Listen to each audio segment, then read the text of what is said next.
கண்ணியத்திற்குரியவர்களே, அல்லாஹ்வின் நல்லடியார்களே, இன்றைக்கு ஆன்மீக கடமைகள் என்றொரு தலைப்பிலே சில விஷயங்களை உங்களோடு பகிர்ந்து கொள்ள ஆசைப்படுகிறேன். ஆன்மீகம் என்றாலே நான்கையும் இணைத்துக் கொண்டது. ஷரீஅத், தரீகத், ஹகீகத், மாரிஃபத். இந்த நான்குக்கும் சேர்த்து என்ன அவசியம், எது கடமை? முதலிலே இந்த நான்கும் என்ன என்பதை நாம் உணர வேண்டும். ஒருவர் முத்து மாலையை அணிய வேண்டுமானால்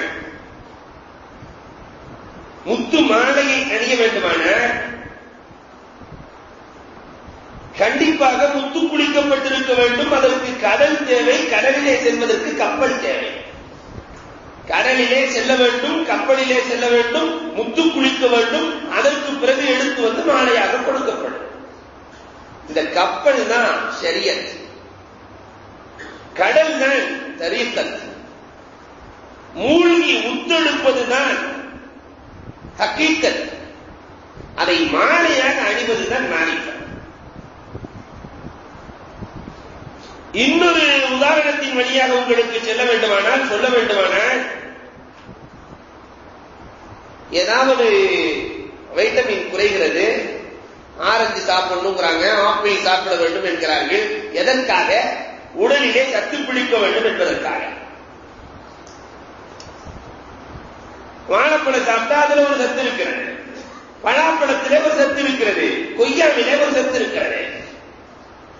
அந்த வாழைப்பழத்தில் இருக்கிற தோல் இருக்கிறதே அதுதான் ஷரீஅத். அதற்குள் இருக்கிற சதை இருக்கிறதே அதுதான் தரீகத். வாழைப்பழத்திற்கு ஒரு சுவை இருக்கிறதே அதுதான் ஹகீகத். அந்த சுவை உடம்புக்குள்ளே இறங்கி அது சத்தாக மாறுகிறதே அதுதான் மாரிஃபத். வெளிப்பகுதி இருக்கிறதே அது ஷரீஅத். இந்த வெளிப்பகுதிகளையே நாம் சரியாக இல்லை. இனி தரீகத் எங்கே, ஹகீகத் எங்கே, மாரிஃபத் எங்கே? வாழைப்பழ தோலையே உரிக்க தெரியல சமூகத்திற்கு. இனி பழத்தை பார்ப்பது, அதை சாப்பிடுவது, அதை ஜீரணமாக்கி ரத்தமாக்குவது, எண்ணி பார்க்க வேண்டும். இந்த நான்குக்கும் சேர்த்து சில கடமைகள் இருக்கிறது. அதில் மிக முக்கியமானது முதல் கடமை. 10 கடமைகள் உண்டு, அதில் முக்கியமானது இஹ்லாஸ், மன தூய்மை. எந்த இபாதத்தை செய்வதானாலும் மன தூய்மை வேண்டும்.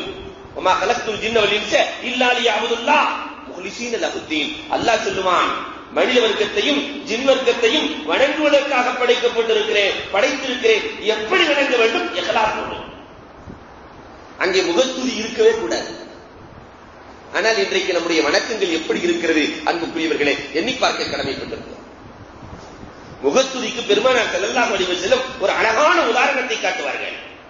ஒருவன் கடை வீதிக்கு விற்பதற்காக ஒரு பெரிய பையை தூக்கி கொண்டு செல்கிறார். பையை நிறைய கூழாங்கல்லாம் அடுக்கி வச்சுட்டு போனான். கூழாங்கற்களை எடுத்து பையிலே போட்டுக்கொண்டு வியாபாரத்துக்காக புறப்பட்டான். மக்கள் எல்லாம் பார்க்கிறார்கள், பை நிறைய ஏதோ கல்லை கொண்டு செல்கிறார், பெரிய வைர வியாபாரியாக இருக்கும் போல் தெரிகிறது என்று மக்கள் பேசிக் கொள்கிறார்கள். பெரிய வைர வியாபாரி பைய தூக்கிட்டு போயிட்டு இருக்கிறாரு, பேக்க தூக்கிட்டு போயிட்டு இருக்கிறாரு. அதை கொண்டு போய் விற்க முடியுமா? கல்லை வாங்குபவர்கள் யாராவது இருக்கிறார்களா? இவனுக்கு மிஞ்சியது சொல் மட்டும்தான். இவனுக்கு மிஞ்சியது இவர் பெரிய வைர வியாபாரி என்று சொன்னார்களே, அந்த சொல் மட்டும்தான். இதை போன்றுதான் மக்கள் முகத்துதிக்காக தொழுதால், நோன்பு வைத்தால், எல்லாம் செய்தால் மக்களினுடைய தொழில்தான் மிஞ்சுமே தவிர இவர் பெரிய தொழுகையாளி, இவர் பெரிய நோன்பாளி, இவர் பெரிய இறை இல்ல கொடை வள்ளல் என்று சொல் மட்டும்தான் இருக்குமே தவிர கண்டிப்பாக சவாப் இருக்காது. பெருமானார் ஸல்லல்லாஹு அலைஹி வஸல்லம் அழகாக சொல்லுவார்கள். அரபியிலே ஒரு கதை ஒன்று கூட எழுதுவார்கள். ஒருவனுக்கு ரொம்ப ஆசை, மக்கள் தன்னை பார்க்க வேண்டும் என்பதற்காக. இப்படி நிறைய பேர்கள் இருக்கிறாங்க சமுதாயத்தில். தன்னை மட்டும் பார்க்க வேண்டும் என்று எண்ணுகிற நிறைய பேர்கள் உண்டு.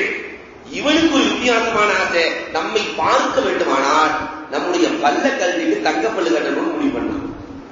இயற்கையான பற்களில் மேலே ஒரு 7 பல்லை உடைத்தான், கீழே 7 பல்லை கலட்டினான். பல்லாக்கிட்ட போனாரு. அவருக்கு ஒரு அருமையான வருமானம்.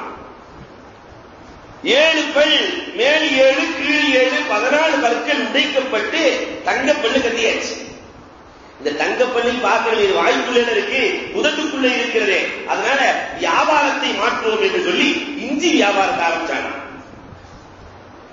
இஞ்சி இஞ்சின்னு சொல்லும் போது பல்ல உதட்டை அகற்றி அகற்றி இஞ்சி வியாபாரம் மிக்க எல்லோரும் பார்க்கிறார்கள். ஆஹா, தங்கப்பள்ளி கட்டி இருக்கிறார், மாஷா அல்லாஹ். அவனுக்கு இதுல ஒரு பெருமை. எல்லோரும் 4 பேர் வேற கேட்பாங்கல்ல, தூக்கி விடுறதுக்காக வேண்டிய எங்க கட்டினீங்க தங்கப்பள்ளி என்று எல்லோரும் உயர்த்த இவனுக்கு உச்சிக்கு இருக்கிறார். சில திருடர்கள் வருமானமே இல்லாம சில நாட்களாக அழைத்த திருடர்கள் அந்த வழியாக செல்கிறார்கள். இஞ்சி இஞ்சி என்று சொல்லி அவன் தன்னுடைய எல்லா பற்களையும் காட்டி இவன் வியாபாரம் செய்ய தங்கப்பள்ளை பார்த்த திருடர்கள் பல்ல உடைத்து 14 கலட்டிக் கொண்டு விற்பனைக்கு புறப்பட்டார்கள். கடைசியிலே ஒன்றும் இல்லாமல் போய் என்ன வியாபாரம் பண்ணலாம் யோசிச்சிருக்கிறான். சுக்கு வியாபாரம் பண்ணலாம். கடைசியில சுக்குன்னு சொன்னாக்க பல்லு தெரியாதுல, பொக்கவாய் தெரியாம இருக்கிற வியாபாரமா சுக்கு சுக்குன்னு வியாபாரம் பண்ணியிருக்கிறான். நம்முடைய வணக்கங்களும் இப்படித்தான். 4 பேர் பார்க்க வேண்டும் என்பதற்காக தங்கப்பல் கட்டியவனை போன்று காட்டுகிறோமே தவிர, நானே அதுல 8 குர்ஆன் முடிச்சிருக்கிறேன், ரம்ஜான்ல என்ன நான் முடிக்கலாம் இருக்கேன். உனக்கும் அல்லாஹ்வுக்கும் உள்ள விஷயத்தை எதற்கு மற்றவர்களிடத்திலே பிரகடனப்படுத்துகிறார்? அல்லாஹ் இதை விரும்புவதில்லை. இந்த முகத்துதி இறைவனுக்கு தேவையும் இல்லை. அதனால முகத்துதிக்காரர்கள் இப்படி சொல்பவர்களுக்கு சொல் மிஞ்சும். கடைசியில கபருக்குள்ள போன உடனே முன்கர் நக்கீர்கள் பல்லை கலட்டி விடுவார்கள், தண்டாயுதத்தோடு இருப்பார்கள் என்று பெருமானார் ஸல்லல்லாஹு அலைஹி வஸல்லம் அவர்கள் சொல்லி காட்டுகிறார்களே. அதனால முகத்துதி அறவே கூடாது.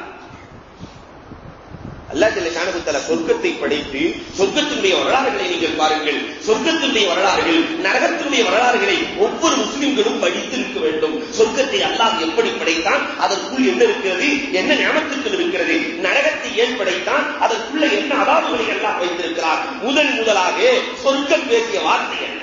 சொர்க்கத்தை அல்லாஹ் படைத்து கேட்கிறான். அல்லாஹ், சொர்க்கமே உனக்கு என்ன ஆசை என்று கேட்கிற பொழுது அந்த சொர்க்கம் சொன்ன வார்த்தை ஹதீஸிலே பதிவு செய்யப்பட்டிருக்கிறது.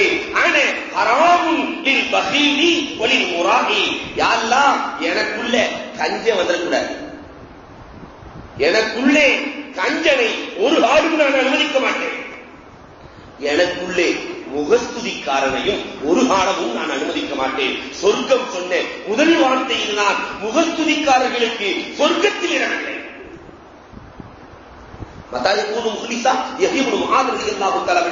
கேட்கப்பட்டது, எப்பொழுது ஒருவன் சாலிசானவனாக இஹ்லாஸ் உள்ளவனாக ஆவான். நமக்கு இஹ்லாஸ் இருக்கா இல்லையாங்கிறது எப்படி தெரிஞ்சுக்கிறது? சுய பரிசோதனை எப்படி செய்து பார்ப்பது? கேட்கிற பொழுது சொன்னார்கள், சந்தோஷம் நடந்தாலும் கவலைப்பட மாட்டான், துக்கம் நடந்தாலும் கவலைப்பட மாட்டான். இதுதான் இஹ்லாஸுக்கான அடையாளம். எதை பத்தியும் கவலைப்பட மாட்டான். கொடுத்தவனும் அவனே அல்ஹம்துலில்லாஹ், எடுத்தவனும் அவனே அல்ஹம்துலில்லாஹ். எந்த கவலையும் இல்லாதவர்களுக்கு பேர் தான் முஹ்லிஸ். அந்த நிலை வர வேண்டும். இதுதான் ஆன்மீகத்தின் அடிப்படை. இப்ராஹிம் நஜ்ம் ரஹ்மத்துல்லாஹி அலைஹி சொல்வார்கள், ஒரு நோன்பாளியை பார்த்து அடுத்த சகோதரனை பார்த்து நீ நோன்பாளியா என்று கேட்காதே இருக்கிறார்கள். கேட்டு அவர் ஆமாம் என்று சொன்னால் அவருடைய நப்சுக்குள்ளே அந்த நப்சு சந்தோஷப்படைக்கும். ஆமா, நம்ம நோன்பு வச்சிருக்கோம், அவருக்கு தெரிஞ்சிருக்கு, அல்ஹம்துலில்லாஹ் நம்ம நோன்பாளிங்கிறத சொல்லிட்டோம் என்று நப்சு சந்தோஷமடையும். அங்கே கூட முகஸ்துதி பிறந்துவிடும். அதனால் உன் சகோதரனை பார்த்து நீ நோன்பாளியா என்று கூட கேட்காதே. அப்ப ஆன்மீகவாதிகள் எந்த அடிப்படையில் நடந்திருக்கிறார்கள் என்பதை நீ பார்க்க வேண்டும். இந்த முராகி முகத்துதிக்காரனுக்கு என்ன அடையாளம்? ஹதீஸிடத்தில் கேட்டால், பெருமானார் ஸல்லல்லாஹு அலைஹி வஸல்லம் கேட்டால், நாயகம் நிறைய அடையாளங்களை சொல்லுகிறார்கள். அது குறிப்பாக 4 அடையாளங்கள். அவன் தனியாக இருந்தால் சோம்பேறியாக இருப்பான், தனியா இருந்தால் எந்த அமலும் செய்ய மாட்டான், கூட்டத்தோடு சேர்ந்திருந்தா இஷ்டத்துக்கு அமல் செய்வார். தனித்திருந்தால் சோம்பேறி, கூட்டத்தோடு இருந்தால் சுறுசுறுப்பாக இருப்பார். திட்டினால் அமல் குறைந்துவிடும், புகழ்ந்தால் அமல் கூறிவிடும். திட்டினால் அமல் குறையும், புகழ்ந்தால் அமல் கூடும். இதுதான் முகத்துதிக்கான அடையாளம் என்று சொல்லி காட்டுகிறார்கள். என்று சொன்னால் நாம் எப்படி இருக்கிறோம்? ஆன்மீகத்திற்கான 1 கடமையாக இருக்கிற இஹ்லாஸ் நம்மிடத்தில் இருக்கிறதா? இரண்டாவது ஹவுஃபில்லா, ஆன்மீக கடமைகளில் இரண்டாவது முக்கியமான கடமை அல்லாஹுவின் பயம். அல்லாஹுவின் மீது நாம் வாழ்க்கையிலே பயம் கொண்டிருக்கிறோமா? மாலிக் இப்னு தீனார் ரஹ்மத்துல்லாஹி தஆலாவினுடைய வரலாறுகளை நீங்கள் படிக்கலாம். நடந்தே ஹஜ்ஜுக்கு புறப்பட்டு செல்கிறார்கள். இன்றைக்கு விமானத்தில் போறவையே என்ன கொஞ்சம் வேகமா ஜெட்டு கிடைக்காதா என்று எண்ணுகிற காலம் இது. நடந்து புறப்பட்டு செல்கிறார்கள். ஒருவர் கேட்கிறார், மாலிக் இப்னு தீனார் அவர்களே, ஹஜ்ஜுக்கு எவ்வளவு தூரம் நீங்கள் நடந்து செல்வதா என்று கேட்கிற பொழுது மாலிக் இப்னு தீனார் ரஹ்மத்துல்லாஹி அலைஹி சொன்னார்கள், ஓடிப்போன அடிமை அல்லாஹ்விடத்திலே செல்லுகிற பொழுது, தன் எஜமானிடத்திலே செல்லுகிற பொழுது வாகனத்தில் செல்ல முடியும். நான் ஓடி வந்த அடிமை, அல்லாஹ் சொல்லி இருக்கிற கடமைகளை நான் சரியாக நிறைவேற்றவில்லையே, இறைவன் சொன்ன முறைப்படி நான் நடக்கவில்லையே, 100% அல்லாஹ் எப்படி நடக்க சொல்லி இருக்கிறானோ அந்த விதத்திலே நான் நடக்கவில்லையே, நான் ஓடி வந்த அடிமைதானே, நான் பெருமையோடு அல்லாஹ்வுக்கு முன்னால் நிற்பதா, நானே பயந்து நடந்து செல்லுகிற பொழுது கூட பயத்தோடு செல்லுகிறேனே என்று மாலிக் இப்னு தீனார் ரஹ்மத்துல்லாஹி தஆலா சொல்லுகிறார்களே. அந்த பயம் அல்லாஹ்விடத்திலே நாம் நிற்கிறோமே என்ற பயம் வந்திருக்கிறதா? ஈமானினுடைய ஆன்மீகத்தினுடைய அடிப்படை. என்றைக்கு பயந்திருக்கிறோம் அல்லாஹ்வை? வஹப் இப்னு முன்னப்பா தௌராத்தையும் இன்ஜீலையும் கரைத்து குடித்தவர்கள். இவர்கள் பனு இஸ்ரவேலர்களுடைய ஒரு வரலாறை சித்தரிக்கிறார்கள். பனு இஸ்ரவேலர்களின் காலத்திலே ஒரு வாலிபன் தௌபா செய்து அல்லாஹ்விடத்திலே தௌபா செய்து தன்னுடைய குற்றங்களை எல்லாம் விட்டு மீண்டு 70 ஆண்டுகள் வணக்கம் செய்தார். வஃபாத்தானார். 70 வருடங்கள் வணக்கம் செய்து வஃபாத்தானார். இறந்ததற்கு பிறகு ஒரு நபியின் கனவிலே, நபிமார்களின் கனவும் வகிதா, நபிகளுடைய கனவிலே காட்டப்படுகிறது. அந்த நபி பார்க்கிறார்கள், இந்த 70 ஆண்டு வணக்கம் செய்தவர். அவரை பார்த்து கேட்கிறார்கள், நீங்கள் எப்படி இருக்கிறீர்கள்? உங்க இடத்துல அல்லாஹ் எப்படி நடக்கிறான்? நான் என்ன கணக்கு கொடுக்க முடியாம இருக்கேன். என்ன சொல்றீர்கள்? ஒரே ஒரு நாள் கள்ளு விளக்கிறதுக்கு அடுத்தவரினுடைய செங்கல் கொடியை அவரை கேட்காமல் எடுத்து விளக்கிவிட்டேன். என்னை பார்த்து ரொம்ப கேட்கிறான், என் பயம் இல்லையா?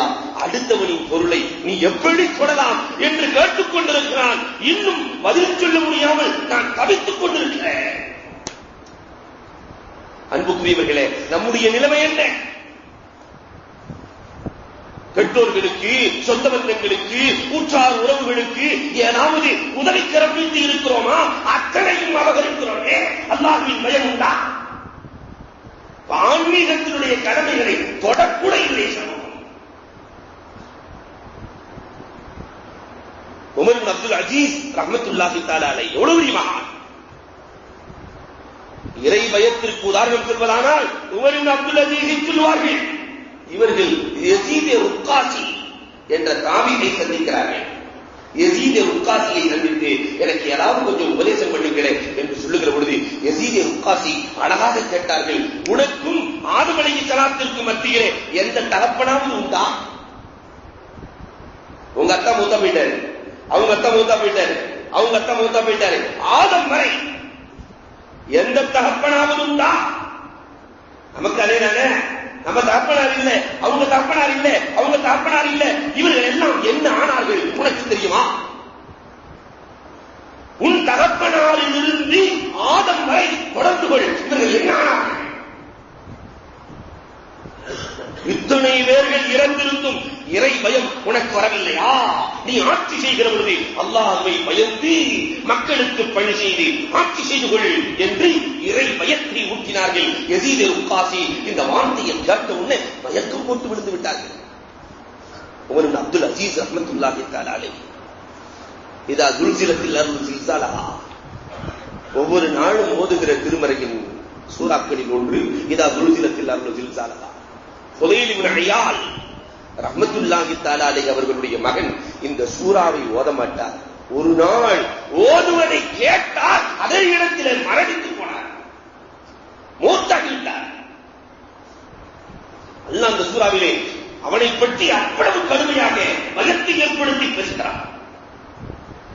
நம்மளும் குர்ஆனை கேட்கிறோம், என்றைக்காவது இறை பயம் வந்திருக்கிறதா? அப்ப ஆன்மீகத்தின் அடிப்படையை இன்னும் தொடவில்லையே. சல்மான் பாரிசி யார்? இந்த சல்மான் ஏறத்தாழ 350 ஆண்டுகள் உலகத்திலே வாழ்ந்தவர் சல்மான். யூதர்களை சந்தித்து அவர்களிடத்திலே பாடம் பெற்று நசாராக்களை சந்தித்து அவர்கள் சுபச்செய்தி சொல்லி கடைசியிலே மதீனா மாநகரத்திற்கு மாணவி வருவார்கள் என்று ஏங்கி தவித்தவர் சல்மான் பாரிசி. 100 வயசு கடந்தவர். பேரிச்ச மரத்தினுடைய உச்சியில பேரித்தம் பழம் படித்துக் கொண்டிருக்கிறார். காரணம், அவர் பாரிசு நாட்டை சார்ந்தவர். நாயகத்தை பார்க்க வருகிறார் என்பதற்காக அவர்களை அடிமையாக்கி விட்டார்கள். சுதந்திரமானவர்களை விட்டுவிட்டார்கள். மதீனாவிலே விற்பனை செய்யப்பட்ட சல்மான் பாரிசி தோட்ட வேலை செய்கிறார். தோட்டத்தினுடைய உச்சிகளே பேரித்த மரத்திலே பழம் பறிக்கிற பொழுது 2 பேர் கீழே பேசிக் கொண்டிருக்கிறார்கள். முகம்மது என்று ஒருவர் மக்காவிலிருந்து மதீனாவிற்கு வந்திருக்கிறார். மேல இருந்து கேட்ட சல்மான் இறங்கவில்லை. வரலாறுகளை புரட்டுங்கள். இறங்கவில்லை. கைய விட்டாரு. கடகடகடகடத்து கீழே வந்தார். உடம்பெல்லாம் இரத்தக்காயம். ஏனப்பா இப்படி இறங்கினார்? அவருக்காகத்தானப்பா காத்து கொண்டிருக்கிறேன். எங்கே அவர்? எங்கே அவர்? என் உடலை பற்றி நான் கவலை இல்லை. ஆனால் அந்த முகம்மதின் முகத்தை பார்த்தவர். சல்மான் பாரிசி பெருமானாரின் முகத்தை பார்த்து அஷ்ஹது அல்லா இலாஹ இல்லல்லாஹ், நாயகமே உங்களை பற்றிய முன்னறிவிப்புகள் அத்தனையும் அறிந்தவன் நான், கரம் பற்றி ஈமான் கொள்ளுகிறேன் என்று ஈமான் கொண்டு அந்த சல்மான் பாரிசி ஒரு வசனத்தை கேட்டு அழுது கொண்டே இருப்பார்களாம். இன்ன ஜஹன்னம லமௌஇதுஹும் அஜ்மஈன், எல்லோருக்கும் அல்லாஹ் நரகத்திலே ஒரு இடத்தை படைத்திருக்கிறான். சொர்க்கத்தில் ஒரு இடம் இருக்கிற மாதிரி நரகத்திலும் ஒரு இடம் இருக்கிறது. அவர் சொர்க்கவாசியாக இருந்தாலும் நரகத்தை அவருக்கு காட்டப்படும். சொர்க்கவாசியா இருந்தாலும் நரகத்தை காட்டப்படும். சல்மான் பாரிசி அழுகிறார்கள், ரப்பே எனக்கு அந்த நரகத்தை காட்டாதே, எனக்கு அந்த நரகத்தை காட்டாதே, அதனுடைய துவாலையை என்னால் தாங்க முடியாது ரப்பே, என்னுடைய நரகத்தை எனக்கு காட்டாமலே என்றால் அல்லாஹ்வினுடைய பயம் அவர்களுக்கு எந்த அளவிற்கு இருந்திருக்க வேண்டும். அவர்கள் அல்லாஹ்வை பயந்தார்கள். உலகமே அவர்களை கண்டு பயந்தது. இன்றைக்கு அல்லாஹ்வை நாம பயப்படல, எல்லாத்த கண்டும் நாம பயப்பட வேண்டிய சூழ்நிலையில் இருக்கிறோம். இதுதான் நடைமுறை. மூன்றாவதாக ஆன்மீக கடமைகளின் மிக அவசியமானது நசீஹத் பகிர்ந்து கொள்ளுங்கள். இறைநேசர்களுடைய பண்பாடுகள்ல, ஆன்மீகவாதிகளுடைய பண்பாடுகளிலே தங்களுக்குள் கடமையாக்கிக் கொண்ட விஷயங்களில் ஒன்று உபதேசங்களை பகிர்ந்து கொள்வார்கள். மாலிக் இப்னு தீனார் ரஹ்மத்துல்லாஹி அலைஹி ராபியத்துல் பஸரியாவை பார்த்தால் உபதேசம் செய்ய சொல்வார்கள். அவர்கள் இவர்களை பார்த்தால் உபதேசம் செய்ய சொல்வார்கள். ஔசினி ஔசினி ஔசினி என்ற வார்த்தைகள் நிறைய புழங்கப்படும். இந்த அடிப்படையில சிர்ரியு சிக்தி ரஹ்மத்துல்லாஹி அலைஹி அவர்களிடத்தில் போய் ஒருவர் சொன்னார், நான் ஆன்மீகவாதியாக மாற வேண்டும், அதற்கு என்ன செய்ய? சிர்ரியு சிக்தி ரஹ்மத்துல்லாஹி அலைஹி ரொம்ப அழகா பதில் சொல்வார்கள். ஒரு சல்லடையை கொடுத்து இதிலே தண்ணீரை நிரப்பி வா, நீ ஆன்மீகவாதியாக மாறலாம். அவர் சல்லடை எடுத்துட்டு போறாரு. நம்மள மாதிரி ஆளா இருந்தா நம்ம பசங்களா இருந்தா அங்கேயே தூக்கி எடுத்துருவாங்க, இதுல தண்ணி நிக்குமான்னு கேட்டுருவான். ஆனால் அவர் எடுத்துக்கொண்டு சென்றார். அவுத்துல முக்கி பார்க்கிறாரு, ஆத்துல முக்கி பார்க்கிறாரு, தண்ணியை திரும்பி விட்டு பார்க்கிறாரு, என்னென்னமோ செஞ்சு பார்க்கிறாரு. சல்லடைக்குள்ளே தண்ணீர் நிற்குமா? சல்லடையில் தண்ணீரை நிரப்பி வா என்று சொல்லிவிட்டார்கள். எப்படி நிரப்புவது? வந்து பணிவோடு சொன்னார், நிரப்ப முடியவில்லையே. அப்ப நீ ஆன்மீகவாதியாக ஆக முடியாது, நீங்கள் நிரப்புங்கள் பார்க்கலாம் வா என்று அழைத்து சென்றார்கள். ஓடுகிற ஆற்றுக்குள்ளே சல்லடையை வீசினார்கள். சல்லடைக்கே போயிடுச்சு. சல்லடைக்கு மேல் தண்ணீர் நிரம்பி இருக்கிறதே, ஓடிக்கொண்டிருக்கிறதே. ஆன்மீகத்துக்குள் நீ விழுந்து விடு, நீ ஆன்மீகவாதியாக மாறலாம். அதற்குள் நுழையாமல், உள்ளே மூழ்காமல் நீ ஆன்மீகத்தை கற்றுக்கொள்ள முடியாது என்று சிர்ரியு சிக்தி ரஹ்மத்துல்லாஹி தஆலா அலைஹி அவர்கள் விளக்கம் சொல்கிறார்கள். ஆன்மீகத்திற்குள்ளே நுழைய வேண்டுமானால் ஆன்மீகவாதிகளை பற்றி அதற்குள் இறங்க வேண்டும். இப்ராஹிம் அலைஹிஸ்ஸலாம் அல்லாஹ்விடத்துல கேட்டார்களாம். இப்ராஹிம் அலைஹிஸ்ஸலாம், அல்லாஹ் எனக்கு கொஞ்சம் உபதேசம் செய்யுங்க. அல்லாஹ்ட்ட உபதேசம் செய்ய சொன்ன நபி ஒரே நபி இப்ராஹிம் அலைஹிஸ்ஸலாம் தான். அல்லாஹ் எனக்கு கொஞ்சம் உபதேசம் செய்யுங்களே என்று கேட்கிற பொழுது அல்லாஹ் சட்டென்று சொன்னான், உன் மனதை கொஞ்சம் கழுவிக்கொள் என்றான். அல்லாஹ் என்னமோ சட்டையை கழுவுற மாதிரி சொல்ற, மனதை கழுவுவதா? எப்படி ரப்பே கழுவ முடியும்? ஆடையாக இருந்தால் கலட்டலாம், கழுவலாம், தொப்பியை கலட்டலாம், கழுவலாம். ஆனா உள்ளத்தை கழுவ சொல்கிறாயே, ஒன்றுமே புரியவில்லையே என்கிற பொழுது கவலையால் உன் உள்ளத்தை கழுவிக்கொள். ஒரு மனிதன் கவலைப்படுகிற பொழுதுதான் உள்ளம் கழுவப்படுகிறது. சமூகத்தை பற்றிய கவலை, தன்னை சார்ந்தவர்களை பற்றிய கவலை, இஸ்லாமியர்களை பற்றிய கவலை, நம்மோடு சேர்ந்திருக்கிற நண்பர்களை பற்றிய கவலை, இன்றைக்கு வாடிக்கொண்டிருக்கிற நண்பர்களை பற்றிய கவலை. இந்த கவலை தான் உள்ளத்தை கழுவும். நீ உள்ளத்தை கழுவு. எவ்வளவு பெரிய ஆன்மீக கருத்தை இப்ராஹிம் அலைஹிஸ்ஸலாத்திற்குள்ளே அல்லாஹ் இருக்கிறார். இன்றைக்கு நாம் உள்ளத்தை கழுவி இருக்கிறோமா? சமூக சிந்தனையை உள்ள ஏற்றி இருக்கிறோமா? யோசித்து பார்க்க வேண்டும். சுலைமான் இப்னு தாவூத் அலைஹிஸ்ஸலாம், சுலைமான் அலைஹிஸ்ஸலாம் எவ்வளவு பெரிய அரசர். இன்றைக்கு பணம் கூட கூட தொழுகை குறைஞ்சுக்கிட்டே வரும். பணம் கூட கூட தொழுகை குறைந்து விடும்.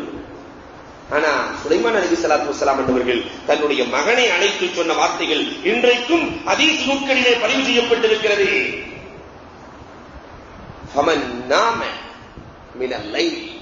மகனே, இரவிலே யார் உறங்குகிறானோ பகுவ முஃப்லிஹ் மினல் ஹஸனாத், அவன் தான் பிச்சைக்காரன். நன்மைகளை விட்டு நன்மை தேவையாக இருக்கிற பொழுது பிச்சை எடுக்கிற சூழலுக்கு வந்து விடுகிற பிச்சைக்காரன் யார் என்றால் இரவு நேரத்திலே பயன்படுத்தாதவன், தஹஜ்ஜத் தொழாதவன் தான். அதனால் மகனே, நீ தஹஜ்ஜத்தை தொழுது கொள் மகனே. சுலைமான் அலைஹிஸ்ஸலாம் நாளைக்கு மறுமையில வந்து உனக்கு உதவி செய்ய முடியாது மகனே, தஹஜ்ஜத் தொழுது கொள் மகனே என்று மகனை எச்சரிக்கிறார்கள். அன்புக்குரியவர்களே, எண்ணி பார்க்க கடமைப்பட்டிருக்கிறோம். ஆன்மீகவாதிகள் எப்படி உபதேசங்களை பகிர்ந்து கொண்டார்கள். மகனுக்கு சொல்கிறார்கள், தஹஜ்ஜத்துல கோழி எந்திரிச்சிருது, எல்லா பறவைகளும் எழுந்து விடுகிறது. ஆனால் மகனே, நீ மட்டும் எழவில்லை என்று சொன்னால் கண்டிப்பாக நீ ஏழையாகி விடுவாய். பெருமானார் ஸல்லல்லாஹு அலைஹி வஸல்லம் அழகாக சொல்லுவார்கள், முஃப்லிஸ் யார், ஏழை யார் தெரியுமா? நாளை மறுமையிலே 2 மழை அளவு நன்மையை கொண்டு வருவான். ஆனால் கடைசியிலே என்ன ஆகும்? மற்றவர்கள் எல்லாம் யா அல்லாஹ், இவர் எனக்கு அநியாயம் செய்தார் என்கிற பொழுது அதிலிருந்து எடுத்து கொடுத்து கடைசியிலே நன்மை எதுவுமே இருக்காது. 2 மழையும் காலியாகி அதற்கு பிறகு நிறைய பேர் வருவார்கள். எனக்கு இவர் தர வேண்டியிருக்கிறது, அநியாயம் செய்திருக்கிறார், நன்மை எதுவுமே இல்லையே. அப்ப இவங்க சொல்லுவாங்க, எங்கள் தீமையை கொடுக்கிறோம் என்று சொல்லுவார்கள். இப்படியே தீமைகளை சேர்த்து 2 மழைகளவாகும். நன்மைகளாக இருந்த மழை இப்பொழுது தீமை மழைகளாக ஆகிவிடும். இவர்தான் ஏழை. நாளை மறுமையிலே எவன் தேவையுள்ளவனாக இருக்கிறானோ அவன்தான் ஏழை. எனவே மகனே, நாளைக்கு மறுமையிலும் நீ பணக்காரனாக இருக்க வேண்டும் என்று ஆசைப்படுகிறேன். அப்படி இருக்க வேண்டுமானால் நீ தஹஜ்ஜத்தை விட்டு விடாதே மகனே என்று மகனுக்கு எச்சரிக்கிற வார்த்தைகளை நாம் எண்ணி பார்க்கிறோம். உபதேசங்கள் பகிரப்பட்டது. அப்துல்லாஹ் இப்னு முபாரக் ரலியல்லாஹு தஆலா விடத்திலே சென்று கேட்டார்களாம், எங்களுக்கு ஏதாவது உபதேசம் செய்யுங்களே என்று கேட்கிற பொழுது அப்துல்லாஹ் இப்னு முபாரக் ஆன்மீக வாசலில் நின்று கொண்டிருக்கிற அப்துல்லாஹ் இப்னு முபாரக் ரலியல்லாஹு தஆலா அவர்கள் சொன்னார்கள், மன் தரக்க ஃபுதூலன் நத்ரி, யார் தேவையில்லாத பார்வைகளை விட்டு விடுகிறான். பார்வை பாதுகாப்பா இருக்கணும், கண்டதையும் நின்றதையும் பார்க்க கூடாது. யார் தேவையில்லாத பார்வைகளை விட்டு விடுகிறார்களோ அவர்களுக்கு அல்லாஹ் குஷூ பயபக்தியை கொடுக்கிறான். யார் தேவையில்லாத பேச்சை விட்டு விடுகிறார்களோ அவர்களுக்கு அல்லாஹ் ஞானத்தை கொடுக்கிறான். யார் தேவையில்லாத உணவை விட்டு விடுகிறார்களோ அவர்களுக்கு இபாதத்தின் சுவையை அல்லாஹ் கொடுக்கிறான். யார் அடுத்தவர்களின் விஷயத்தில் மூக்கை நுழைப்பதை விட்டு விடுகிறார்களோ அவர்களுக்கு தனது குறையை தெரிகிற அமைப்பை அல்லாஹ் ஏற்படுத்தி விடுகிறான். யார் அல்லாஹ்வின் விஷயத்திலே மூழ்குவதை விட்டு விடுகிறார்களோ, அல்லாஹ்வினுடைய தன்மைகளை பற்றி ஆய்வு செய்யலாம், அல்லாஹ்வினுடைய தன்மைகளை, ஆனா அல்லாஹ் எப்படி வந்தான் என்று ஆய்வு செய்வதை யார் விட்டு விடுகிறார்களோ அவர்களுக்கு அல்லாஹ் நிஃபாக்கை போக்கி விடுகிறான், நயவஞ்சகத்தனத்தை போக்கி விடுகிறான் என்ற உபதேசத்தை பகிர்ந்து கொள்ளுகிறார்கள். அன்புக்குரியவர்களே, 3வது காரியம் உபதேசம் பகிர்தல். ஆன்மீகத்தினுடைய கடமைகளில் 3வது கடமை ஒருவருக்கொருவர் உபதேசத்தை பகிர்ந்து கொள்வார்கள். 4வது கடமை முஆதபத்துஹும் அலா கியாம் இல்லை. கண்டிப்பாக ஆன்மீகவாதிகள் யாரெல்லாம் வழிமார்களாக இருக்கிறார்களோ எல்லோருமே தஹஜ்ஜத் தொழக்கூடியவர்களாக இருந்தார்கள். இரவை ஹயாத்தாக்குவார்கள். ஆனா இன்னைக்கு நாம இரவு ஹயாத் ஆக்குறோம். டிவி பார்ப்பதில்லை, வேறு ஏதாவது சேனல்களை பார்ப்பதில்லை, அல்லது ஒரு 10-15 இளைஞர்கள், அநேகமா கோயம்புத்தூர்ல இருக்க மாட்டாங்கன்னு நினைக்கிறேன், ஏதோ ஒரு கூட்ட கடையை பிடிச்சி உட்காந்துக்குவான். அந்த கடையில உட்கார்ந்து என்னதான் பேசுவாங்களோ தெரியல. ஒரு 2 மணி வரைக்கும் பேசிட்டு 2 மணிக்கு மேல வீட்டுக்கு போய் படுத்தா காலையில 11 மணிக்கு தான் எழுகிற பழக்கம் இருக்கிறது. நான் வேறு ஊரை சொல்லுகிறேன், இங்க அப்படி யாரும் இருக்க மாட்டார்கள் என்று நினைக்கிறேன். அன்புக்குரியவர்களே, சமூகத்தின் நிலை இப்படி. ஆனால் ஆன்மீகவாதிகள் இரவு முழுக்க ஹயாத்தாக்குவார்கள். உமரே ஃபாரூக் ரலியல்லாஹு தஆலா தன்னை பற்றி சொல்லுவார்கள், நான் இரவும் தூங்க முடியாது, பகலும் தூங்க முடியாது என்று தன்னுடைய தோழர்களை பார்த்து சொல்கிறார்கள். ஏன் என்று கேட்கிற பொழுது, நான் இரவு தூங்கினால் என்னையே நான் அழித்துக் கொண்டேன். லய்யஅத்து நப்சி, நான் என்னுடைய ரப்போடு வணங்கப்படுகிற ரப்போடு இருக்கிற நேரத்தை நான் அழித்துக் கொண்டேன். நான் பகலிலே தூங்கினால் படைப்பினங்களுக்கு செய்ய வேண்டிய சேவையை நான் அழித்து விட்டேன். இரவும் தூங்க முடியவில்லையே, பகலும் தூங்க முடியவில்லையே என்று அங்கலாய்த்துக் கொண்ட உமரின் வாழ்க்கை நமக்கு பாடமாக அமைய வேண்டாமா? இதிலிருந்தாவது ரம்ஜான்ல தஹஜ்ஜுக்கு எந்திரிக்கிற பழக்கம் இருக்கு. அப்பயாவது 2 ரக்காத் தொழுகிறோமா? அப்பையும் சேனலை போட்டுட்டு அங்க 4 பேச்சத்தான் கேட்கிறதே தவிர இந்த சமூகம் அங்கும் தொழுவதற்கு நினைக்கவில்லை. யோசித்து பார்ப்போம். அபூ ஹனீஃபத்துல் கூஃபி ரஹ்மத்துல்லாஹி தஆலா அலைஹி 40 ஆண்டுகள் தொடர்ந்து இரவு வணக்கம் செய்கிறார்கள். 40 ஆண்டுகள். ஒருத்தர் போய் கேட்டாராம், என்னங்க இவ்வளவு தூரம் வணங்கணும்னு? இவ்வளவு நீங்கள் சிரமம் எடுத்து வணங்க வேண்டியதில்லையே, இவ்வளவு கஷ்டம் எடுத்து நீங்கள் இபாதத் செய்ய வேண்டியதில்லையே என்கிற பொழுது அபூ ஹனீஃபா ரஹ்மத்துல்லாஹி தஆலா சொன்னார்கள், பெருமானார் ஸல்லல்லாஹு அலைஹி வஸல்லம் தவர்ரம கதமா தௌரிமா, எல்லா பாவங்களும் மன்னிக்கப்பட்ட எங்கள் கண்மணி நாயகம் ஸல்லல்லாஹு அலைஹி வஸல்லம் காலில் ரத்தம் ஓட ஓட தொழுதார்களே, அந்த நிலைக்கு இன்னும் நான் வரவில்லை என்றார்கள். என்றால் நாம் யோசித்து பார்க்க கடமைப்பட்டிருக்கிறோம். அந்த அளவுக்கு போகாட்டியும் ஒரு 2 ரக்காத்து 4 ரக்காத்து வரக்கூடாதா? இப்ராஹிம் அத்ஹம் ரஹ்மத்துல்லாஹி தஆலா அலைஹி அவர்களிடத்தில் ஒருவர் வந்து கேட்கிறார், ஏங்க தஹஜ்ஜுத் தொழுகலாம்னா நான் நினைக்கிறேன், ஆனா ராத்திரி தூக்கத்துல எந்திரிக்க முடியல என்கிற பொழுது, நீ ஒரு பாவி என்றார்கள். பாவம் செய்யக்கூடியவர்களுக்குத்தான் அல்லாஹ் அந்த வாய்ப்பை வழங்குவதில்லை என்றார்கள். இறை நேசர்கள் மட்டும் சங்கமிக்கிற நேரம் உலகத்திலே இன்றைக்கும் இருக்கிற நேரம் தஹஜ்ஜுத்தின் நேரம். அந்த நேரத்திலே இறை நேசர்கள் சங்கமிக்கிறார்கள், அல்லாஹ்வோடு தொடர்பு கொள்கிறார்கள். அந்த நேரத்திலே பாவிகளுக்கு வேலை இல்லை. அதனாலதான் 2 மணியிலிருந்து 4 மணி வரைக்கும் பாவம் செய்யற ஆள் கூட போய் தூங்கிடுவான். பாவிகளுக்கு வேலை இல்லை. அந்த நேரத்திலே இறை நேசர்கள் அல்லாஹ்வோடு சங்கமிக்கிறார்கள். எனவே உன்னால் நீ ஒரு பாவி எனக்கு முன்னால் நிற்காதே என்று இப்ராஹிம் அத்ஹம் ரஹ்மத்துல்லாஹி தஆலா அனுப்பிய வரலாறுகளும் ஹதீஸ் நூல்களிலே பதிவு செய்யப்பட்டிருக்கிறது. அன்புக்குரியவர்களை எண்ணி பார்க்க வேண்டும். யஹ்யா அலைஹிஸ்ஸலாம், ஜக்கரியா அலைஹிஸ்ஸலாத்துடைய மகனார் யஹ்யா அலைஹிஸ்ஸலாம் ஒரே ஒரு நாள் இரவு தொழுகை தப்பி போனதற்காக, தஹஜ்ஜுத் தப்பி போனதற்காக 40 நாட்கள் அழுதார்களாம். 40 நாட்கள் அழுதார்களாம். நமக்கு காலம் முழுக்க தப்பி போகிறது. ஒரு நாள் அழுதிருக்கிறோமா? ரப்பே எனக்கு தஹஜ்ஜுத்தின் வாய்ப்பை கொடு ரப்பே என்று ஒரு நாள் அழுதிருக்கிறோமா? சரி, சாதாரண தொழுதுனா சரியா தொழுகிறோமா? யோசித்து பார்க்கிறேன். சாதாரணமாக நாம் தொழுகிறோமே 5 நேர தொழுகை. இந்த 5 நேர தொழுகையை பற்றி அழியும் கரம் அல்லாஹ் வஜ்ஜல்லவர்கள் சொல்லுகிற பொழுது, தொழுகைக்குள்ளே 12,000 தன்மைகள் இருக்கிறது. நாங்க இஸ்னை அஸர அல்ஃப் ஹஸ்லா 12,000 குணம் இருக்கிறது. ஆனால் நான் சுருக்கி 12ஆக தருகிறேன் என்றார்கள் அலி ரலியல்லாஹு தஆலா. ஒரு தொழுகை சரியாக ஆக வேண்டுமானால் தொழுகைக்கு வெளியே 6 விஷயங்கள் வேண்டும், தொழுகைக்கு உள்ளே 6 விஷயங்கள் வேண்டும். அந்த 6ம் வெளியே உள்ள 6ம் உள்ளே உள்ள 6ம் சரியாக இருக்க வேண்டும். முதலாவது தொழுகையை பற்றிய இல்ம் இருக்க வேண்டும், இல்ம் இருக்க வேண்டும். இரண்டாவது ஒழுக்கம் இருக்க வேண்டும். மூன்றாவதாக ஒழுங்கிருக்கணும். லிபாஸ் ஆடை பொருத்தமானதாக இருக்க வேண்டும். நேரம் சரியானதாக இருக்க வேண்டும். லொகர் துறையை கொண்டு போய் அசல் நேரத்தில் தொழக்கூடாது. நேரம் சரியாக இருக்க வேண்டும். கிபிலாவை முன்னோக்கி இருக்க வேண்டும். நிய்யத் இருக்க வேண்டும். இந்த 6ம் வெளியே இருக்க வேண்டும். உள்ளே தக்பீர் தஹ்ரீமா இருக்க வேண்டும். கியாம் நின்று கொண்டிருக்க வேண்டும். கிராத் ஓத வேண்டும். ருக்கு இருக்க வேண்டும். சுஜூத் இருக்க வேண்டும். காதா இருக்க வேண்டும். இந்த 6ம் உள்ளே இருக்க வேண்டும் என்று சொல்லிவிட்டு அலி ரலியல்லாஹு இப்பதான் பேச ஆரம்பிக்கிறாங்க. இந்த 6ம் இந்த 12 யாருக்கு தெரியாது என்று எல்லோரும் கேட்டு விடுவோம். இப்பொழுதுதான் சொல்லுகிறார்கள், ஒவ்வொன்றுக்குள்ளேயும் 3 தன்மைகள் இருக்க வேண்டும். தொழுகையை பற்றிய எப்படி இருக்க வேண்டும்? முதலாவதாக ஃபர்துன்னா என்ன, வாஜிப்னா என்ன, சுன்னத்துன்னா என்ன, முஸ்தஹப்னா என்ன, முபாஹ்னா என்ன, ஹராம்னா என்ன, மக்ரூஹ் தஹ்ரீம்னா என்ன, மக்ரூஹ் தன்ஸீஹ்னா என்ன, சூஉல் அதப்னா என்ன, லாபாஸ்னா என்ன தெரிஞ்சிருக்க வேண்டும். தெரியுமா? அல்லாஹ்வால் கடமையாக்கப்பட்டது பரல். இந்த பரலை யார் மறுக்கிறாரோ அவர் காஃபிர். 5 நேர தொழுகை வாஜிப் என்றால் நாயகம் ஸல்லல்லாஹு அலைஹி வஸல்லம் கடமையாக்கப்பட்டது வாஜிப். ரசூலுல்லாஹ் வாழ்க்கையில் அதை விட்டே இருக்க மாட்டார்கள். அதை யாராவது ஒரு மறுப்பாரையானால் அவர் பாவியாக்கப்படுவார். சுன்னத் ரசூல் ஸல்லல்லாஹு அலைஹி வஸல்லம் அதிகமான நேரத்திலே தொழுதிருப்பார்கள், குறைவான நேரத்திலே விட்டிருப்பார்கள். இதற்கு பெயர் சுன்னத். இந்த சுன்னத்தை யார் மறுக்கிறார்களோ நாளை மறுமையிலே நாயகத்தின் பரிந்துரை அவருக்கு கிடைக்காது. லௌமத் நாயகத்தின் படிப்பு தான் அவருக்கு ஏற்படும். முபாஹ் முஸ்தஹப் என்று சொன்னால் ரசூலுல்லாஹ் செய்யவும் செய்வார்கள், செய்யாமலும் இருப்பார்கள். செய்தால் நன்மை, செய்யவில்லை என்று சொன்னால் ஒன்றுமில்லை.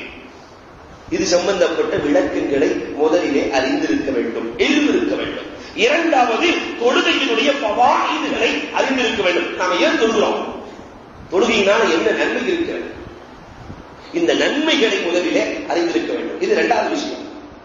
இல்மு என்றால் முதலிலே பரந்து வாஜிபை அறிந்திருக்க வேண்டும். இரண்டாவதாக அதனுடைய பவாயிதுகளை, தொழுகையினுடைய வாயிதாக்கள் என்ன. நாளைக்கு கபரஸ்தானுக்குள்ள போன உடனே பொதுவாகவே வெளியூருக்கு போகும்போது இருட்டுல போனா என்ன செய்யறது, நமக்கு லாட்ஜ் கிடைக்குமா, அது கிடைக்குமா, இது கிடைக்குமா, லைட் இல்லைன்னு சொன்னா என்ன செய்யறது என்று கவலைப்படுகிறோமே. நாளைக்கு கபருக்குள்ளே செல்ல போகிறோமே, கபருக்குள்ளே எமர்ஜென்சி என்ன இருக்கிறது, வீட்டுக்குள்ளே எமர்ஜென்சி வேண்டும் என்று ஆசைப்படுகிறோம். கபருக்குள்ளே இருக்கிற எமர்ஜென்சியாக மனிதனுக்கு வருவது தொழுகைதான். அஸ்ஸலாத்து நூருன் ஃபில் கபர், கபருக்குள்ளே பிரகாசமாக இருப்பது தொழுகை. பெருமானார் ஸல்லல்லாஹு அலைஹி வஸல்லம் சொல்லி இருக்கிறார்கள், ஒரு மனிதனுடைய உயர்வு அல்லாஹ்விடத்திலே தொழுகையால் தான் ஒரு மனிதனுக்கு உயர்வு இருக்கிறது. பெருமானார் ஸல்லல்லாஹு அலைஹி வஸல்லம் சொல்லி இருக்கிறார்கள், தொழுகையில் இருக்கிற சிறப்பை மட்டும் அறிந்தால் வானத்திலிருந்து இவன் தலைவரைக்கும் ரஹ்மத் இறங்கிக் கொண்டே இருக்கிறது. இதை மட்டும் ஒருவன் அறிவானையானால் தொழுகையிலிருந்து திரும்பவே மாட்டான் என்று ஆயிரக்கணக்கான விஷயங்களை பெருமானார் சொன்னார்களே. இந்த பாயிதாக்களை அறிந்திருக்க வேண்டும். மூன்றாவதாக என்ன இல்மு இருக்க வேண்டும், தொழுகையினுடைய முதிர். தொழுகையில யார் இடையூறு அளிக்கிறார்கள், அந்த இப்லீஸ் தொழுகையில வந்து நிற்பான். இவர் 4 ரக்காத்துக்கு அல்லாஹ் அக்பர் தக்பீர் கட்ட உடனே உள்ள வந்து நுழைஞ்சா பிஸ்மில்லான்னு உள்ள வந்து நுழைஞ்சான்னா 3ஆ 4ஆன்னு குழப்பத்தை ஏற்படுத்திடுவான். 3ஆ 4ஆ இப்படி குழப்பம் வராதவர்கள் உலகத்தில் யாரும் இல்லை. அலி ரலியல்லாஹு உள்ளே உள்ளவன் தான். குழப்பம் இல்லாமல் தொழுதவர்கள் ரசூல் ஸல்லல்லாஹு அலைஹி வஸல்லத்துக்குள்ளே உள்ள வந்தாச்சு. ரசூல் ஸல்லல்லாஹு அலைஹி வஸல்லம் 2ஆ 4ஆ சகாபாக்களிடத்தில் கேட்டார்கள், நாயகமே 4 தொலை வைக்கவில்லை, 2 தான் தொலை வைத்தீர்கள் நாயகமே என்று சொல்ல மீண்டும் 2ஐ பெருமானார் எழுந்து தொலை வைத்தார்கள். புகாரில இடம்பெற்ற ஹதீஸ். ஆனா ஒரு ஆளுக்குள்ள வரவே இல்லையே வாழ்க்கை முழுக்க. அதான் உமர் ரலியல்லாஹு தஆலா தொழுகையிலே 4 ரக்காத்தை 3 ரக்காத்தாகவோ 2 ரக்காத்தாகவோ உமர் ரலியல்லாஹுவின் வாழ்க்கையில் தொலை வைத்ததாக வரலாறு இல்லை, தொழுதலாகவும் வரலாறு இல்லை. அவங்கள்ட்ட மட்டும்தான் உள்ள கூற முடியல. அதனால அந்த இப்லீஸினுடைய சேட்டைகளை அறிந்து கொள்ள வேண்டும். தொழுகையில கவனமா, யா அல்லாஹ் இப்லீஸினுடைய சேட்டையிலிருந்து என்னை பாதுகாப்பாயாக என்று சொல்ல வேண்டும். அப்படி நம்ம என்னைக்காவது தொழுதிருக்கிறோமா? அப்ப இல்மு சரியாக இல்லை. தொழுகையை பற்றி, சாதாரணமான தொழுகையை பற்றி, ஒழுவுல எப்படி இருக்கணும், ஒழு செய்கிற பொழுதே முதல்ல உள்ளத்தை தூய்மைப்படுத்தி ஒழு செய்ய வேண்டும், உள்ளத்தை தூய்மைப்படுத்த வேண்டும். இரண்டாவதாக பிஸ்மில்லா சொல்லி ஒழு செய்ய வேண்டும். மூன்றாவதாக உறுப்புகளை பரிபூரணமாக கழுவ வேண்டும். உறுப்புகள் பரிபூரணமாக கழுவவில்லை என்று சொன்னால் நாளைக்கு நரக நெருப்பை அந்த இடத்திலே வைத்து பொருத்தப்படும் என்று பெருமானார் ஸல்லல்லாஹு அலைஹி வஸல்லம் அவர்கள் சொல்லியிருக்கிறார்களே, அந்த ஒழு சரியாக இருக்கிறதா? மூன்றாவதாக பெருமானார் ஸல்லல்லாஹு அலைஹி வஸல்லம் சொன்னார்களே, லிபாஸ் ஆடை சரியாக இருக்க வேண்டும். ஆடை சரி என்று சொன்னால் ஹலாலான ஆடையை அணிந்து கொண்டு தொழுகைக்கு வர வேண்டும். லாட்டரி சித்தி வியாபாரத்தில் செஞ்ச வாங்கின ஆடையை போட்டுட்டு வர்றது, லஞ்சம் வாங்கின ஆடையை போட்டுட்டு வர்றது, வரதட்சணையா மாமனார் கொடுத்த ஆடையை போட்டுட்டு வர்றது, அல்லாஹ் இழிச்சு வாங்கினா ஹராமை அணிந்து கொண்டு வந்து இங்கு நின்றால் அல்லாஹ் ஏற்கப் போவதில்லை, ஏற்கமான.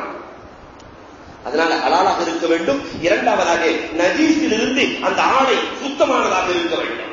மூன்றாவது முவாஃபிக்கன் லிசுன்னா, சுன்னத்துக்கு தோதுவாக இருக்க வேண்டும். டவுசரை போட்டுட்டு யாரோ தொலை சொன்னாங்கன்னு சொல்லிட்டு டவுசரை போட்டு வந்தாராம், கூடுமா? சுண்ணத்திற்கு தோதுவாக அந்த ஆடை அணியப்பட்டிருக்க வேண்டும். இந்த மூன்றும் இருந்தால் ஆடை சரியாக இருக்கிறது என்று பொருள். இஸ்திக்பால் கிபிலா, நான்காவது கிபிலாவை முன்னோக்க வேண்டும் என்றால் இவன் முகம் கிபிலாவை முன்னோக்கி இருக்க வேண்டும். ஆனால் உள்ளம் அல்லாஹுவை நோக்கி இருக்க வேண்டும். உள்ளம் அல்லாஹுவை நோக்கி இருக்க வேண்டும். அதே நேரத்தில் பணிந்தவனாக அல்லாஹ்விடத்திலே நிற்க வேண்டும். மூணாவது பணிஞ்சு நிக்கிற அல்லாட்ட திமிர காட்டிட்டு அல்லாஹ்விடத்திலே வந்து நெஞ்சை நிமிர்த்திக் கொண்டு நிற்கக்கூடாத தொழுகையிலே பெருமானார் ஸல்லல்லாஹு அலைஹி வஸல்லமுடைய தொழுகையை பற்றி வரலாற்று ஆசிரியர்கள் எழுதுகிற பொழுது அல்லாஹு அக்பர் இந்த தக்பீர் கட்டும் பொழுது கண்மணி நாயகத்தினுடைய உள்ளமெல்லாம் நடுங்கி போகுமாம், உள்ளமெல்லாம் நடுங்கி போகுமாம். அந்த ஹபீபுக்கே இந்த நிலை என்று சொன்னார். பாவம் செய்கிற பாவிகளாக இருக்கிற நம்முடைய நிலை எப்படி இருக்க வேண்டும் அன்புக்குரியவர்களே? நியத்துல 3 விஷயம் இருக்கணும். ஒண்ணு என்ன தொழுகிறோங்கிற நியத்து இருக்கணும். லொகர்ல வந்துகிட்டு அவர் வாட்டுக்கு தப்புன்னு தக்பீரை கட்டினாக்கா அல்லாஹ் ஏத்துக்க மாட்டான். லொகர் தொழுகிறேன் என்ற நியத்து இருக்க வேண்டும். இரண்டாவதாக அந்த நியத்திலே உறுதி இருக்க வேண்டும். உறுதின்னு சொன்னா அல்லாஹ் என்னுடைய தொழுகையை நீ ஏற்றாக வேண்டும் என்ற பிடிவாதம் இருக்க வேண்டும். மூன்றாவதாக அந்த நியத்து கட்டுகிற பொழுதே உலகத்தை முழுக்க தூக்கி வெளியே போட்டுட்டு நியத்து கட்ட வேண்டும். உலகத்தை முழுக்க தூக்கி வெளியே போட்டுவிட வேண்டும். உள்ளத்துக்குள்ளே அல்லாஹ்வும் அல்லாஹ்வினுடைய ரசூலும் அவனை சார்ந்த விஷயங்களும் இருக்க வேண்டுமே தவிர உலகத்தை முழுக்க தூக்கி உள்ள போட்டுட்டு தான் இவர் அல்லாஹ் அக்பர் தக்பீர் கட்டுறாரு. இந்த தொழுகையா? தக்பீருக்குள்ளே 3 விஷயம் இருக்க வேண்டும். அலி அல்லாஹு தஆலா சொல்கிறார்கள், அல்லாஹு அக்பர் என்று சரியாக சொல்ல வேண்டும். அல்லாஹு அக்பர் என்று சரியாக சொல்ல வேண்டும். இரண்டாவதாக காதுக்கு நேராக கை இருக்க வேண்டும். மூன்றாவது அல்லாஹ்வினுடைய கண்ணியத்தை உணர்ந்து நிற்க வேண்டும். தக்பீர் சொல்லும் போது அல்லாஹு அக்பர் என்று சொன்னால் இந்த வார்த்தையை விட ஒரு உயர்ந்த வார்த்தை கிடையாது. அல்லாஹ் மிகப்பெரியவன், எல்லா பொருட்களை விட பெரியவன், எல்லோரை விட உயர்ந்தவன் என்ற அந்த கண்ணியம் மனதுக்குள்ளே நின்று தக்பீர் கட்ட வேண்டும். இரண்டாவது கியாம் இருக்கிறதே, நிற்குதல் என்பது இருக்கிறது. இந்த நிற்கும் பொழுதும் 3 நிலைகள் இருக்க வேண்டும். ஒன்று, நிற்கிற பொழுது நாம் நம்முடைய சஜிதாவின் இடத்தை பார்த்து நிற்க வேண்டும். சஜிதாவினுடைய இடத்தை பார்த்து நிற்க வேண்டும். பார்த்து நிற்கிற பொழுதே இரண்டாவதாக நிற்கும் நிலையிலே ஏற்பட வேண்டும். அல்லாஹ்வை நாம் பார்க்கிறேன் என்று நிற்க வேண்டும், அல்லது அல்லாஹ் நம்மை பார்க்கிறான் என்று நிற்க வேண்டும். ரெண்டே தான் இருக்கணும். ஒன்று அல்லாஹ்வை நாம் பார்க்க வேண்டும், அல்லது அல்லாஹ் நம்மை பார்க்க வேண்டும். மூன்றாவதாக லா யல்தஃபித் யமீனன் ஷிமாலா, வலது பக்கம் இடது பக்கம் எல்லாம் திரும்ப கூடாது. சிலர் தக்பீர் கட்டிட்டு பார்த்தா மணி பார்த்துட்டு இருப்பாரு. சிலர் பார்த்தா முன்னாடி ஒருத்தர் சொரியறத பார்த்துட்டு இருப்பான். இவன்லாம் இப்படி சொரிஞ்சுக்கிட்டே இருக்கிறானே, இவன் தொழுக கூடுமான்? இவன் தொழுக கூடாது. இவர் அடுத்தவரை பார்த்து பேசிட்டு இருப்பாரு, இவன் தொழுக கூடுமா? அடுத்த சொரியறத பாக்குறது, 4 ஸ்டெப்புக்கு முன்னாடி பாக்குறது, அங்க ஏதாவது கீழே விழுச்சுன்னா அதை பாக்குறது, ஃபேன் ஓடுதா இல்லையான்னு மேல தலையை தூக்கி பார்க்கிற ஆட்கள் எல்லாம் சமூகத்தில் உண்டு. லா யல்தஃபித் யமீனன் ஷிமாலா, வலது பக்கம் இடது பக்கம் திரும்பாமல் இருக்க வேண்டும். கிராத்துக்குள்ளேயும் 3 விஷயம் இருக்கிறது. கிராத் ஓதுகிற பொழுது, ஒரு மனிதன் கிராத் ஓதுகிற பொழுது முதலிலே தர்த்தீலாக ஓத வேண்டும். கரெக்டா உறுப்புகள் கரெக்டா ஓதணும், தர்த்தீலாக. இரண்டாவதாக ஒரு சூறாவை சேர்த்து ஓத வேண்டும், லம்மு சூரா என்று சொல்லுவார்கள். மூன்றாவது அதன்படி நான் அமல் செய்ய வேண்டும் என்ற எண்ணத்தோடு ஓத வேண்டும். ருக்கு செய்கிற பொழுது சரிசமமாக ருக்கு செய்ய வேண்டும். முட்டிக்காலை பிடிச்சு சரிசமமாக இருக்க வேண்டும். இரண்டாவது முட்டிக்காலை நன்றாக பிடித்திருக்க வேண்டும். மூன்றாவதாக இத்மினான், நிம்மதியாக ருக்கு செய்யணும். கோழி கொத்துன மாதிரி கொத்தக்கூடாது. இவன் தான் தொழுகையில் திருடன் என்றார்கள் பெருமானார் ஸல்லல்லாஹு அலைஹி வஸல்லம் அவர்கள். சுஜூது செய்கிற பொழுதும் இப்படித்தான். சுஜூது செய்கிற பொழுது காதுக்கு நேராக தன்னுடைய கை இருக்க வேண்டும். 2 கைகளும் மேலே உயர்த்தப்பட்டிருக்க வேண்டும். அதே நேரத்தில் கால்கள் நடப்பட்டிருக்க வேண்டும். காலை ஒருத்தர் 2 காலையும் மேலே தூக்கிட்டாலும் தொழுது முடிஞ்சு போயிடும். கால்கள் மேலே உயர்த்தப்படாமல் கீழே இருக்க வேண்டும். இத்மினானாக நிம்மதியாக சுஜூது செய்ய வேண்டும். இந்த 3ம் சுஜூதுக்குள்ளே இருக்க வேண்டும். அதற்கு பிறகு காதா அமர்தல், எப்படி அமர வேண்டும்? இடது காலிலே அமர்ந்திருக்க வேண்டும், வலது காலை நட்டு வைத்திருக்க வேண்டும். இரண்டாவதாக சரியா தஷஹுத் ஓதி இருக்க வேண்டும். அதே நேரத்தில் துவா தரூத் ஓத வேண்டும். துவாக்கள் எல்லாம் சரியாக ஓதி இருக்க வேண்டும். மூணாவதாக இதை நம்ம செய்யாதது, சலாம் கொடுக்கும் போது மலக்குகளை ரப்பை நியத்து செய்ய வேண்டும். ரப்புக்கு நான் சலாம் சொல்றேன். இங்க தொழுகிறதுக்கு மலக்குகள் வந்திருக்கிறார்கள், அவர்களுக்கு சலாம் சொல்லுகிறேன். இங்கு தொழுவதற்கு ஜின்கள் வந்திருக்கிறார்கள், அவர்களுக்கும் நான் சலாம் சொல்லுகிறேன். என்னோடு சேர்ந்து தொழுகிற இந்த முசல்லிகளுக்கும் வலது பக்கமும் இடது பக்கமும் இருக்கிற தொழுகிற என்னை சார்ந்த சகோதரர்களுக்கும் நான் சலாம் சொல்கிறேன் என்று நியத்து செய்து சலாம் சொல்லுவேன். இதெல்லாம் இருந்தா தான் முறையான தொழுகை. நாம் எண்ணி பார்க்கிறோம், சராசரியாக தொழுகிறோமே, முறையாக தொழுதிருக்கிறோமா என்பதை எண்ணி பார்க்கிறோம். முறையாக இந்த தொழுகையே இல்லை. இனி கியாமுல்லை ஆன்மீகத்தினுடைய அடிப்படை கடமையை இன்னும் தொடக்கூட இல்லை. அடுத்ததாக ரியாலத்துன் நஃப்ஸ், ஐந்தாவது ஆன்மீகத்தினுடைய ஐந்தாவது கடமைகளில் ரியாலத்துன் நஃப்ஸ், மனப்பயிற்சி. சாதாரணமா நம்முடைய நடைமுறைகள்ல பார்க்கிறோம், இந்த குத்துச்சண்டை இதற்குன்னு சொல்லி சில பெல்ட்டுகள் எல்லாம் இருக்கிறது. கராத்தே சிவப்பு பெல்ட், பிளாக் பெல்ட் இவர் என்று சொல்லி பேசிக் கொள்வார்கள். இவர் பிளாக் பெல்ட், இவர் எல்லோ பெல்ட் என்றெல்லாம் பேசுவார்கள். ஒவ்வொரு பயிற்சிக்கும் ஒரு பெல்ட் வழங்கப்படுகிறது. இதை போன்றுதான் ஆன்மீக துறையிலேயும் இவர்கள் உயர்ந்து உயர்ந்து உயர்ந்து உயர்ந்து எந்த அளவுக்கு ஆகிவிடுவார்கள் என்றால், பஞ்சபூதங்கள் இவர்களின் கட்டுப்பாட்டுக்கு வந்தது. பஞ்சபூதங்கள் இவர்கள் சொன்னால் கேட்கும். வரலாறுகளிலே பார்க்கிறோம், இப்ராஹிம் அதிகம் ரஹ்மத்துல்லாஹி தஆலா காபத்துல்லாஹ்வினுடைய வெளிப்பகுதியில் அமர்ந்திருக்கிறார்கள். ருக்னே யமானிக்கு நேராக அமர்ந்திருக்கிறார்கள். இந்த நேரத்தில் ஒருவர் வருகிறார். இப்ராஹிம் அதிகம் ரஹ்மத்துல்லாஹி அலைஹியை பார்க்கிறார். பார்த்து சொன்னார், ஏதோ நீங்கள் பயிற்சி பெற்றிருக்கிறீர்கள், ஆன்மீக பயிற்சி, உங்களுடைய சக்தி என்ன காட்ட முடியுமா என்கிற பொழுது, எதை காட்ட சொல்கிறார் என்று சொல்லிவிட்டு இப்ராஹிம் அதிகம் ரஹ்மத்துல்லாஹி அலைஹி ஜபலே அபூ குபைஸ் மலை இருக்கிறது அருகிலே, அந்த மலையை அழைத்தார்களாம் வா என்று. அபூ குபைஸ் மலை ஆடிக்கொண்டு புறப்பட்டது. வரலாறு சொல்லும் செய்தி, மலை ஆடிக்கொண்டு புறப்பட்ட வரலாறு உலகத்தில் உண்டா? அதே இடத்திலே நீ நின்று விடு என்று சொல்லுகிறார்கள். ஆட்டத்தை நிறுத்தியது. இப்பொழுதுதான் சொன்னார்களாம், இதுதான் ஆன்மீகவாதிகளின் நிலை என்று இப்ராஹிம் அதிகம் ரஹ்மத்துல்லாஹி அலைஹி காட்டுகிறார்களே. இந்த நிலைக்கு நாம் என்றைக்கு வந்தது? ஜுனைதுல் பக்தாதி ரஹ்மத்துல்லாஹி தஆலா அலைஹி எப்பொழுது பார்த்தாலும் அவர்களை ஒருவன் கேவலமாக பேசிக்கொண்டே இருக்கிறான், கிண்டலாக பேசுகிறான். பொதுவாகவே இறைநேசர்கள் கொஞ்சம் பங்கரையா இருப்பாங்க, அவர்களை பார்த்து ஏளனம் செய்கிறான். ஜுனைதுல் பக்தாதி ஒன்றுமே பேசவில்லை, ஏறிட்டு முகத்தை பார்த்தார்கள். அதே இடத்தில் விழுந்து இறந்து போய்விட்டான் என்ற செய்தியை பார்க்க முடிகிறதே. மாலிக் இப்னு தீனார் ரஹ்மத்துல்லாஹி தஆலா அலைஹி அவர்களை தெருவிலை வைத்து, கடை வீதிகளை வைத்து ஒருவன் சவுக்கால் அடிக்கிறான். இறைநேசர்கள் என்றைக்கும் பழி வாங்கி பழக்கப்பட்டவர்கள் அல்ல, சவுக்கால் அடிக்கிறான். மாலிக் இப்னு தீனார் அடியை வாங்கிக் கொண்டு வருகிறார்கள். ரப்பே இக்கத்தா, அவருடைய கையை நீ எடுத்து விடு. என்னை சவுக்கால் அடித்தான் அல்லவா, எல்லோருக்கும் முன்னால் அவனின் கையை நீ எடுத்து விடு. படுத்துட்டு எந்திரிக்கும் போது கையை காணும். படுத்து எழுகிறான் உறக்கத்திலிருந்து, கை காணவில்லையே.